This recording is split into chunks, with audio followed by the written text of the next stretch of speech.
Masithabatha ingoma 76. Ndiyemka lusapho ndisiya phezulu ndisinga endlwini kabawo kulondlu enobungcwaliso obukhulu nelethu ilizwi sisehlweleni lobonga inkosi yezulu. Masithabatha umthandazo ke umthandazo sekhasini 67 umthandazo womhla wokunyuka kukaKristu. Masithandaze. Siyakuthandaza Thixo namandla wonke thina sikholwayo ukuba unyukile unyana wakho ozelweyo emnye uYesu Kristu inkosi yethu waya ezulwini. Senze nathi ukuba sinyukele kwakhona, sinyukele ngenhliziyo nangomphefumlo.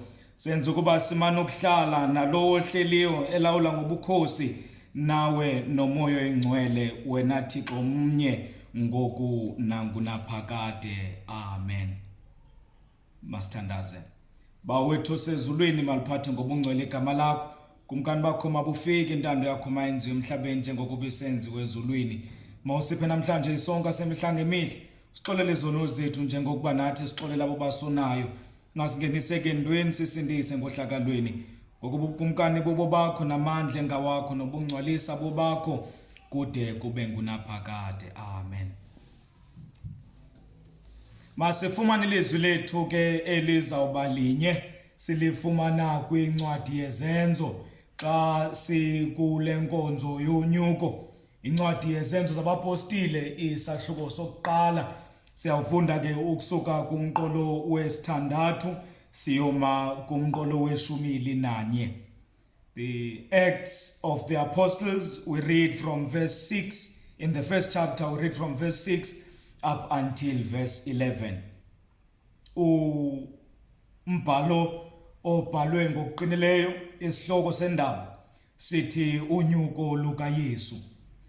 Bona ke ngoko bebuthelene babembuza uYesu besithi, Nkosi, ubuyisela ngeli xesha na ubukumkani kuSirayeli? Uthe ke kubo uYesu, asikho kwenu ukwazi amaxesha nokuba ngamathuba wamise ngelakhe igunya bawo. Niyakwamkela ke amandla akubona ukuba umoya oyingcwele uhlile phezu kwenu, nibe ngamangqina am eYerusalema kwanakulo lonke elakwayuda nelaseSamariya kuse ekupheleni komhlaba. Waza etshilo bakubona ukuba bakhangele wafukulwa lathi lifulemka naye emehlweni abo. Bakwabeqwalasele ezulwini akubona ukuba uyemka, kwabonakala kumi ngakuba amadoda amabini enengubo ezimhlophe awatshoyo ukuthi, madoda amaGalili, nimele nina nondele ezulwini. Kwayena lo uYesu unyusiweyo kuni wasiwe emazulwini uyakuza ngolu hlobo nimbone esiya ngalo emazulwini. Lizwi lenkosi eli. Inkosi mayisikelele ukufundwa kwelizwi layo ngoku nangunaphakade. Amen. Mandinibulise ke irhamente yonke, isikhokhelo sonke sesekethe sikhokhelwe ngumfundisi uMananga. Namkeleke kule nkonzo emfutshane, inkonzo esikhumbula ngayo unyuko lukaYesu. Ngokwe-Christian calendar ke yinkonzo le emiselwe ukuba sikhumbule ngayo ukufa nokuvuka nokunyuka kukaYesu enyukela ezulwini.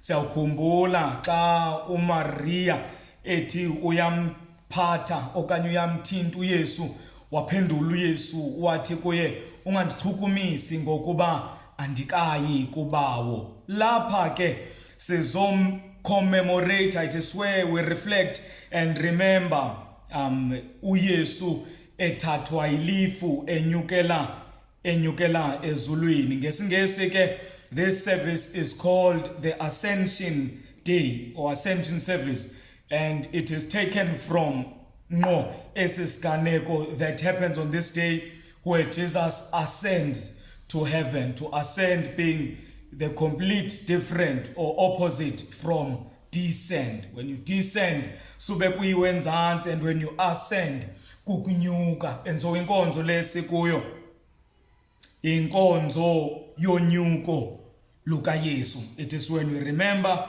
that great moment in history where ilifu lehla ezulwini leza lamthathu Yesu lamnyusela ezulwini. And maybe it is good to draw this parallel siselapha just before singene of how ngo elilifu elakhokhela amasirayeli is identical to le isiganeko where ilifu once again is seen coming into play lizothabathu Yesu lihambe naye limfunqula limbhekisa ezulwini.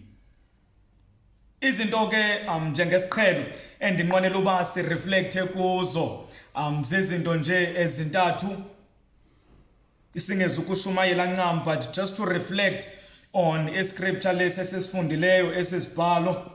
Eyokuqala yinto ethi the end for a beginning. Eyesibini sustained by the promise okanye the sustaining promise. Eyokugqibela it is that notorious verse madoda magalile nimeleni niqwalasele esibhakabhakeni. Zezo zinto nje zintathu. Eyokuqala ke xa sizawureflecta ngonyuko lukaYesu yinto yoba esisibhalo kwincwadi kaLuka siyisibhalo sokugqibela okanye esisiganeko sesiganeko sokugqibela encwadini kaLuka eyivangeli.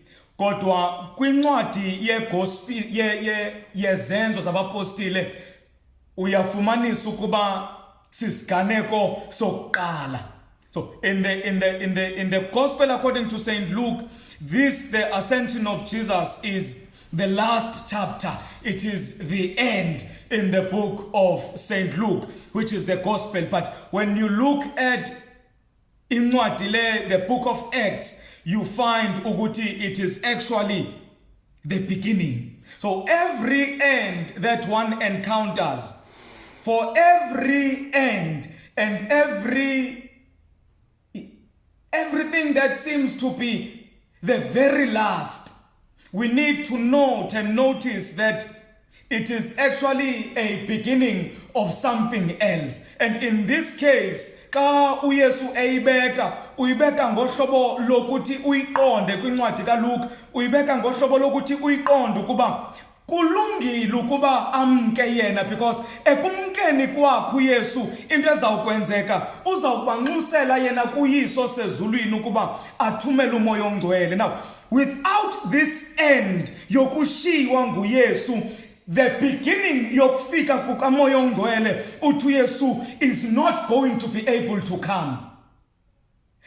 Ukuza kukamoya ongcwele kubiza kuqala into yokokuba uYesu makanduluke. And so my first point is that we should try as abantu abangamaKristu to never be fearful, to never fear the end, but always bear in mind into yokuba every time we encounter an end, there is something just beyond that end. There is something bigger and something better that God has in store just beyond that end. And xa sikule nkonzo yonyuko, I do not know what end you might be facing. It might be an end of a career during this time. It might be an end of a relationship during this time. But I want to give you this promise that I would like to give you that will sustain you as Jesus gave his disciples. Isethembiso sokubagcina, a promise of life after the end. And that is a sustaining promise, a promise that says, after this end has come and passed, there will be something better. I want to give you this promise that says, God will once again equip you, and God will once again give you purpose for your life. Every time we encounter an end, after that, there is this promise. There is this promise that Jesus is giving. uYesu lesisethembiso asinika abafundi bakhe athi into ezawukwenzeka ekunyukeni kwam ubomi abuzukuphelela lapha, kodwa emveni kokuba ndinyukile the story will continue. And that is the promise ebagcinayo. Uthi umbhalo emveni koko emveni kwesi siganeko bayahamba babuyele eJerusalem, bafike bona eJerusalem badumise bamnqula uThixo, bemnqula ngovuyo olukhulu ngoba kunalesi sethembiso abasifumeneyo. And this is a promise that life will continue and life will go on, and God will do these two things. God will equip, and when God has equipped, God will definitely give purpose.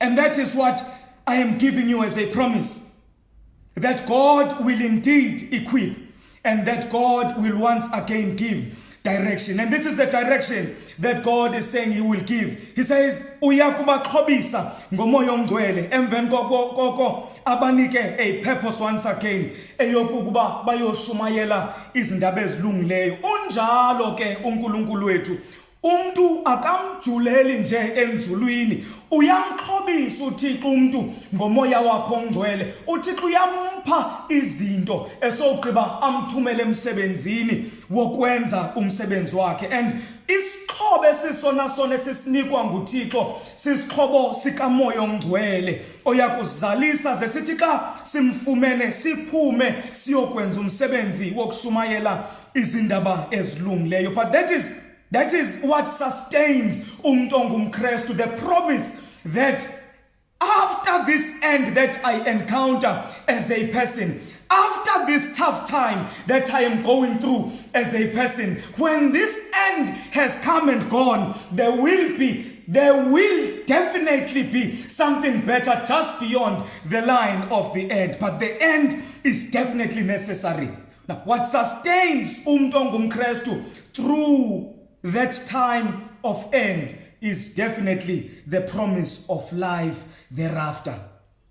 Point yesithathu endiyithandayo yile yoba izulu libakhathalele abantu balo. Izulu liyabakhathalela abantu balo kangangokuba kweli xesha kanye uYesu enyukayo eyongena ezulwini, ndinomfanekiso ngqondweni kuqaliswa ihubo elisha kuthiwa hosana hosana enyangweni. Ndinomfanekiso ngqondweni xa unyana kaThixo eza kungena ezulwini, izulu livuleka limamkela, intlokomo nenkonzo eyenziwayo yokwamkela uYesu. Kodwa wathi uYesu xa uThixo xa ebabheka abantu bakhe, athi umbhali babona behlezi ebunzimeni. Xa izulu lijonge ezantsi libona la madoda adandathekileyo, abheke ngamehlo wayo aqolozele futhi ezulwini, atyhafile, aphetheke kabuhlungu, lakhathazeka izulu, lwemudumo ezulwini. Kwathunyelwa izithunywa ezimbili zeza kula madoda, uthi umbhali zawaxhaga zawabuyisela ithemba, zathi madoda magalile, kutheni le nto izulu lithi lihlokoma nina kodwa nibe nimile? Ndinaloo nto nje yesithathu endiyiqaphelayo kwesi sibhalo yoba kodwa izulu lona liyasikhathalela, noma abantu bangathini basenza intlekisa, ngoba la madoda njengoba emebuhlungu nje anento ethi besesinethemba loba uYesu lo bazothi bakumbona abantu enza isimangaliso eqhubeleka bakholwe nangumyalezo wethu. Kodwa xa engekho uYesu phakathi kwethu sizawuba intlekisa. Sebeqalile abantu behleka bethi unoThixo phina, liyakhathala izulu ngawe, lihlisa izithunywa.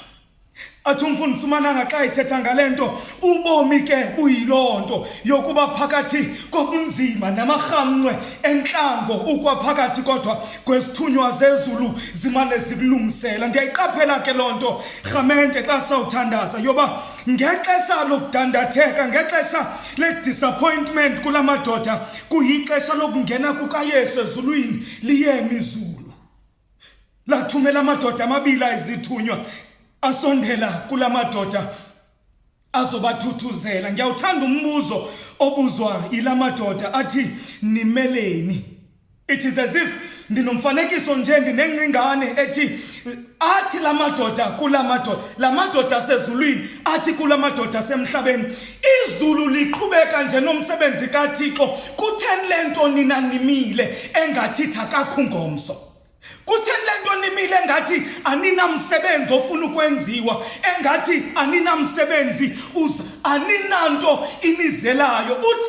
Uthi lomfo uthethayo kulamadoda, animelanga kukuba ngaba nimi ngolu hlobo nidandathekile ngoba ninomsebenzi ekufuneka niyowenza. Kufuneka niyothi kubaqala niyozithandazela egumbini eliphezulu, niyolinda, niyokwenza umsebenzi wokulinda, nilinde ukuzuziswa amandla. Yile nto ke athi lo mbhali, nimeleni niqwalasele ezulwini nje.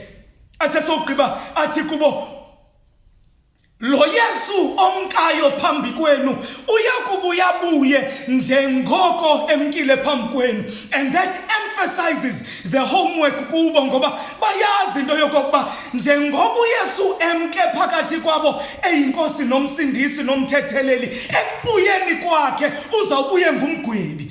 Uzawubuya ezohluza amabele phakathi kweinkobe, uzawubuya ezohluza izimvu phakathi kwebhokwe, uzawubuya esengumahluleli uYesu. Lento ke eqhukumisa lamadoda ndinomfanekiso ngqondweni wawo, being quickened into work. Uthi umbhali babuyele eJerusalema benovuyo olukhulu, bebuyela ukuyokwenza umsebenzi wokulinda, beyokwenza the action of waiting upon the Holy Spirit, beyolindela ukuhla kwamoya omngcwele. Now i-challenge endikhalela ukuyiphosa kuthi xa sizawuthandaza, can it be ukuthi ngeli xesha izulu liqhuba lona ngomsebenzi kaThixo, icawa okanye inkonzo yona ibimile iqwalasele nje esibhakabhakeni? Is it possible that while God is busy in God's work, Tina, we have neglected the work of God?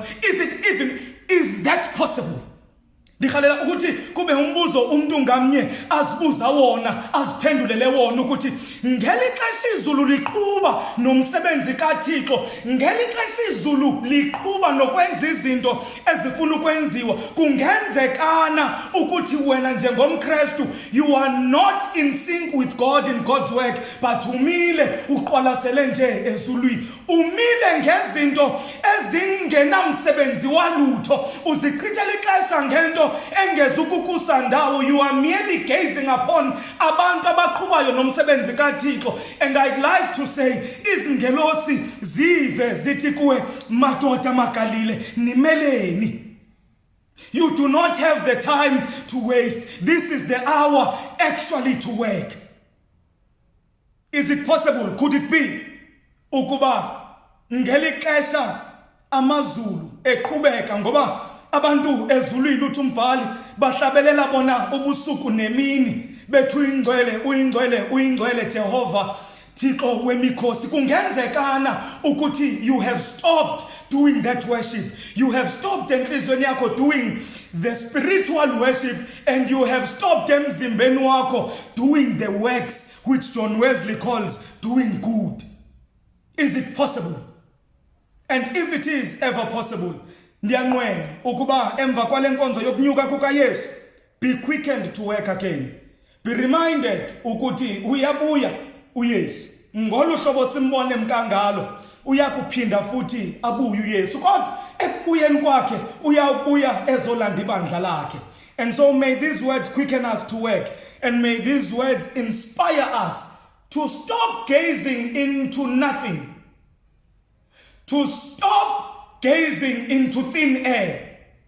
And gazing into thin air, basically, I'm trying to speak about ezi zinto ezifana nezi zika Martha no Maria, ekwathi xa uYesu efikile uMartha wabe busy nezinto ezingasho lutho, kodwa uMaria wakhetha ukuhlala ezinyaweni zikaYesu. Kungenzekana ukuthi ulibele zizinto ezingezukusa ndawo olukholweni lakho nasebudlelwaneni bakho noThixo. And if so, may this service and may these words kwangazingakukhumbuza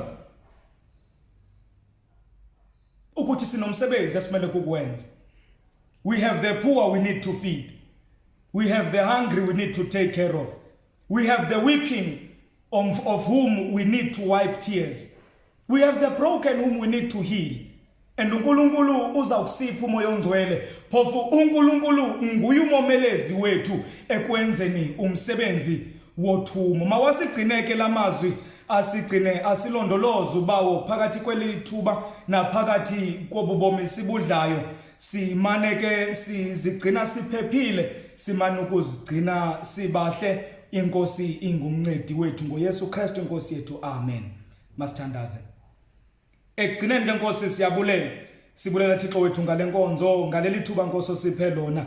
Siyabonga Nkosi ngalendlela osibabale ngayo yokuzenza ezinkonzo. Siyabonga Nkosi ngabantu bakho abathandayo ukwenza lo msebenzi. Siyakuthandaza ke Nkosi sikucenga ukuthi usincede izinhliziyo zethu zingayekeleli ukwenza umsebenzi wakho ngenxa yokudandatheka. Zingayeki Nkosi ukwenza umsebenzi wakho nangenxa yeyiphina imeko esichafisayo nesidisappointayo.